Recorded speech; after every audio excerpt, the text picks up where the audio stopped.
प्रणाम ऋषिवर, आपका स्वागत है, पधारिए।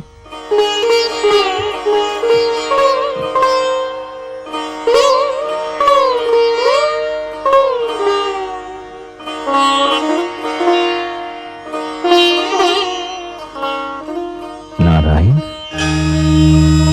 प्रणाम देवी।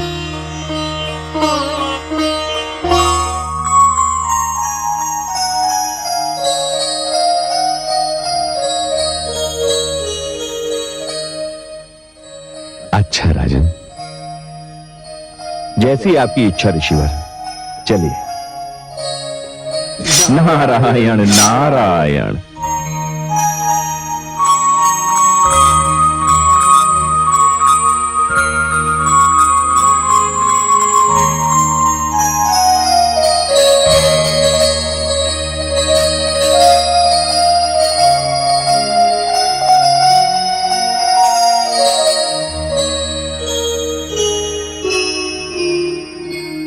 हम धन्य हो गए देवी। प्रणाम ऋषिवर। प्रणाम। अब आज्ञा दे राजन। जैसी आपकी इच्छा। प्रणाम। पर्वतराज, वैसे तो इन्हें देखने से अभी मन नहीं भरा, किंतु मुझे भी अब प्रस्थान तो करना ही पड़ेगा। ये कैसे हो सकता है देवर्षि? अतिथि अपनी इच्छा से आ तो सकता है, किंतु जा नहीं सकता।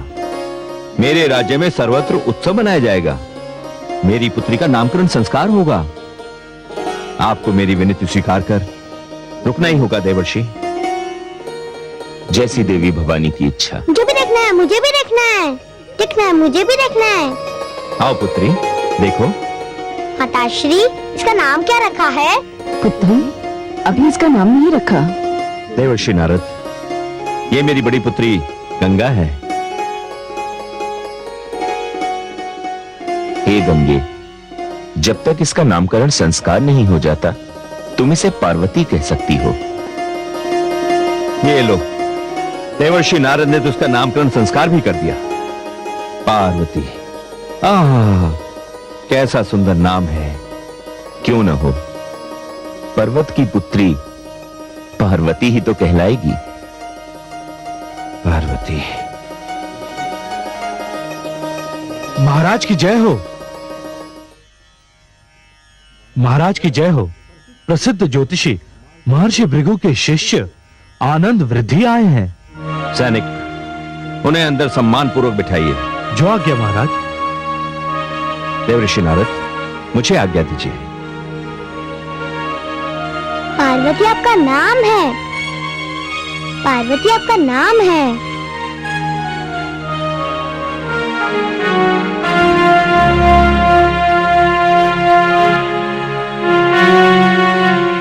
ब्राह्मण देव, प्रणाम स्वीकार कीजिए। आयुष्मान भव राजन, विराजिए।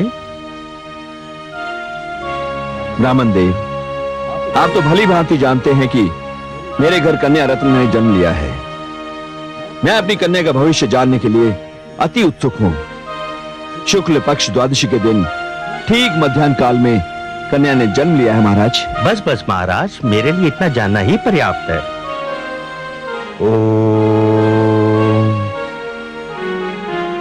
आहा, आहा महाराज, कन्या ने क्या शुभ घड़ी में जन्म लिया है। चंद्रमा की स्थिति। क्या बात है महाराज, आप चंद्रमा की बात करते करते अचानक चुप क्यों हो गए? नहीं नहीं महाराज, मैं चुप नहीं हुआ। मैं तो ये कहना चाह रहा था कि चंद्रमा सारे सौभाग्य के साथ आपके घर में आया है। कन्या के नक्षत्र प्रबल है, ग्रहों की स्थिति भी मंगलमय है। किंतु क्षमा करें महाराज, मुझे जन्म पत्रिका बनाने के लिए थोड़ा समय चाहिए। हे आनंद वृद्धि, आप जितना चाहे समय लीजिए, किंतु उसकी जन्म पत्रिका संपूर्ण होनी चाहिए। हाँ महाराज, जन्म पत्रिका के विषय में मैं आपसे क्या कहूँ। यूं समझिए कि आपके घर में साक्षात स्वयं भवानी ने जन्म लिया। सचमुच भूदेव? जी महाराज। महाराज, अब आज्ञा दीजिए, मैं 2 दिन के पश्चात जन्म पत्रिका लेकर स्वयं उपस्थित हो जाऊंगा। बहुत बहुत धन्यवाद ब्राह्मण देव। आयुष्मान भव। चलो शिष्य।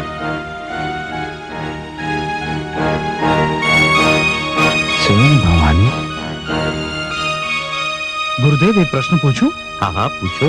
गुरुदेव, गिरिराज कन्या की जन्म पत्रिका बनाते बनाते आपने रोक क्यों दी?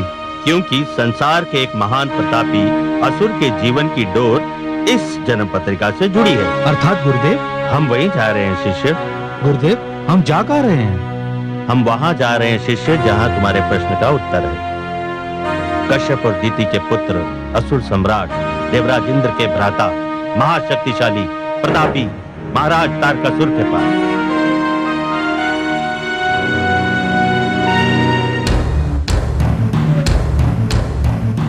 असुरलोक नरेश, महाशक्तिशाली प्रचंड प्रतापी वज्रांग पुत्र महाराज तारकासुर पधार रहे हैं।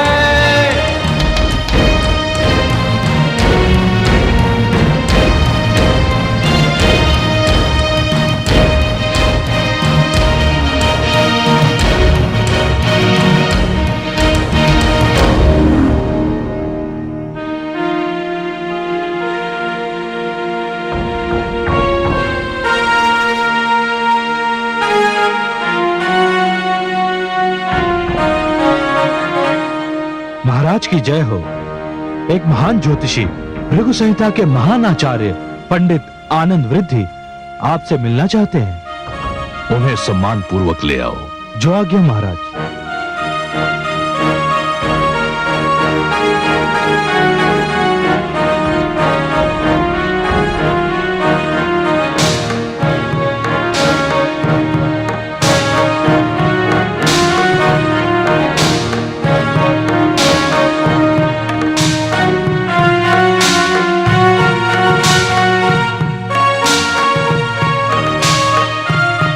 प्रणाम विप्रदेव। आयुष्मान भव। कहिए ब्राह्मण देव, नियम के अनुसार तो आपको असुरों के पास नहीं देवताओं के पास जाना चाहिए। महाराज, मैं एक ज्योतिषी हूँ और नियम के अनुसार मुझे जहाँ आना चाहिए मैं वहीं आया हूँ। तो यहाँ आने का कोई विशेष कारण होगा? आपका कथन सत्य है महाराज। क्या कारण है? महाराज, कल मैं पर्वतराज हिमालय की नवजात कन्या की जन्म पत्रिका बना रहा था। मैंने जन्म कुंडली में स्पष्ट देखा कि पर्वतराज की यह कन्या आपका काल बनकर अवतरित हुई है। अर्थात महाराज, यह कन्या आपकी मृत्यु का कारण बन सकती है। आप ज्योतिषी हैं, इसलिए आपका सम्मान करते हैं हम। कदाचित आप महाराज तारकासुर के प्रताप से परिचित नहीं हैं। मैं जानता हूँ महामंत्री, भली भांति जानता हूँ। महाराज तारकासुर की महिमा के आगे मैं नतमस्तक हूँ। उनकी वीरता, उनकी नीतियों का मैं प्रशंसक हूँ। इसीलिए तो उन्हें काल से बचाने के लिए मैं यहाँ आया हूँ। ये मैं नहीं, मेरी ज्योतिष विद्या कह रही है। ज्योतिषाचार्य जी, मैं आपके इन वचनों पर तनिक भी विश्वास नहीं करता। कहते हैं भाग्य को रचने वाला ब्रह्मा होता है, फिर आप ब्रह्मा का लेख कैसे पढ़ सकते हैं जो हर किसी के मस्तक पर किसी अदृश्य भाषा में लिखा होता है? क्षमा कीजिए महाराज, इसी विद्या को तो ज्योतिष विद्या कहते हैं और मुझे अपने ज्ञान पर पूर्ण विश्वास है। किंतु मैं विश्वास नहीं करता। क्या आप मुझे कोई प्रमाण दे सकते हैं जिससे मैं आपकी इस बात पर विश्वास कर सकूं? अवश्य महाराज। पर इतना ध्यान रखना ब्राह्मण देव कि यदि आप मुझे विश्वास नहीं दिला सके तो इसका परिणाम मृत्युदंड भी हो सकता है। मुझे स्वीकार है महाराज। तो दीजिए प्रमाण। तो सुनिए महाराज, मैं अपने ज्योतिष ज्ञान के आधार पर आपको वो बात बताने जा रहा हूँ जिसे केवल आप जानते हैं और कोई नहीं।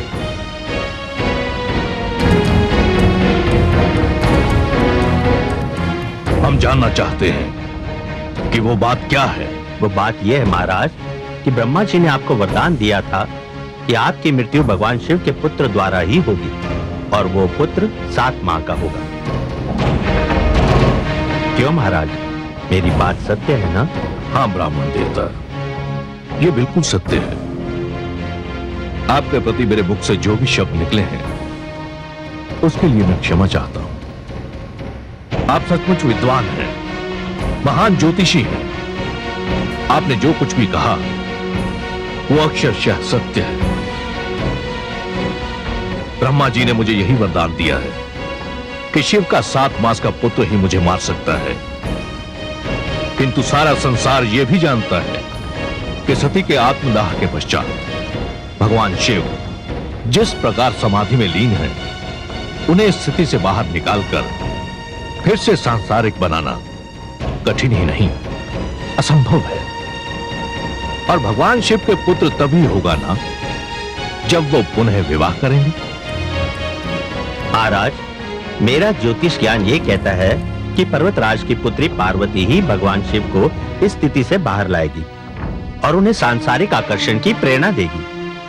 पर्वतराज की यही पुत्री भगवान शिव की अर्धांगिनी बनेगी और इन्हीं का ही पुत्र। बस बस ब्राह्मण देवता, आप क्या चाहते हैं कि मैं इतना महान वीर पराक्रमी सम्राट तारकासुर स्वयं जाकर उस नवजात नन्ही सी बालिका का अपने हाथों से वध कर दूं?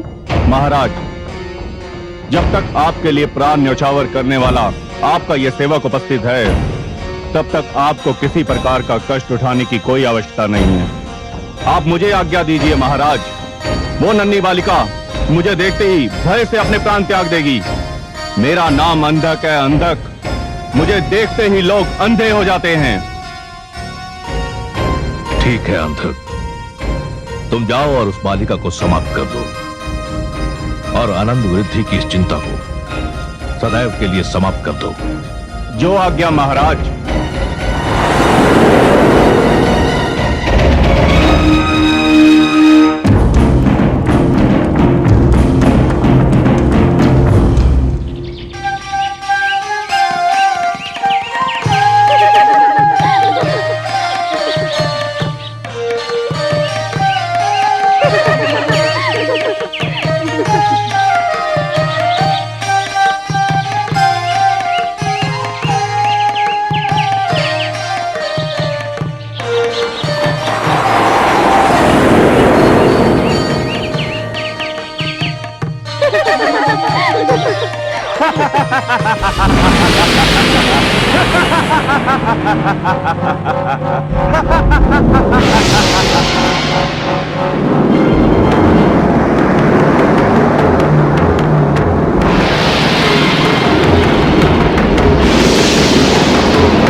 कौन है तू? मैं दैत्य अंधक हूँ। क्या तेरा ही नाम पार्वती है? नहीं, मेरा नाम गंगा है। ये है मेरी बहन पार्वती। जा, चली जा यहाँ से। तू भाग जा यहाँ से। क्यों क्यों मैं भाग जाऊँ? यदि मैं तेरे सामने इसका वध करूंगा तो तू डर जाएगी, इसलिए तू चली जा यहाँ से। नहीं, मैं अपनी बहन को छोड़कर नहीं जाऊंगी। कितना डरावना है, बच्चे को देख के डर जाएंगे। इसका अर्थ ये हुआ तू यहाँ से नहीं जाएगी? नहीं। अच्छा। अच्छा।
शक्तिशाली, प्रचंड प्रतापी, वज्रांग पुत्र महाराज तारकासुर पधार रहे हैं।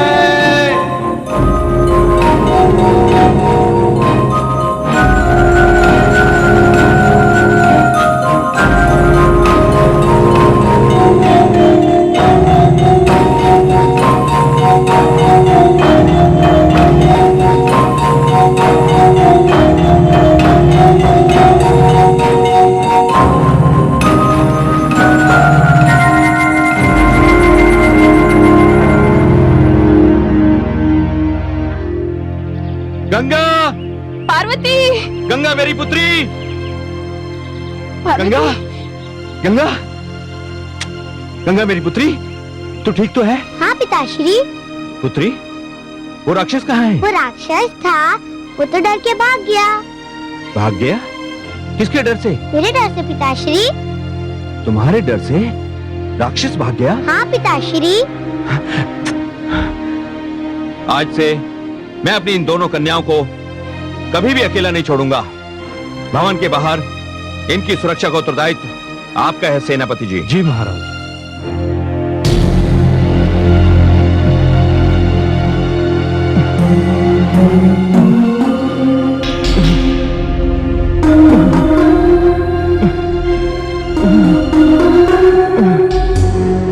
प्रणाम महाराज। ये क्या हुआ अंधक? उस कन्या का वध करने में तुम्हें कितनी चोटें आई अंधक?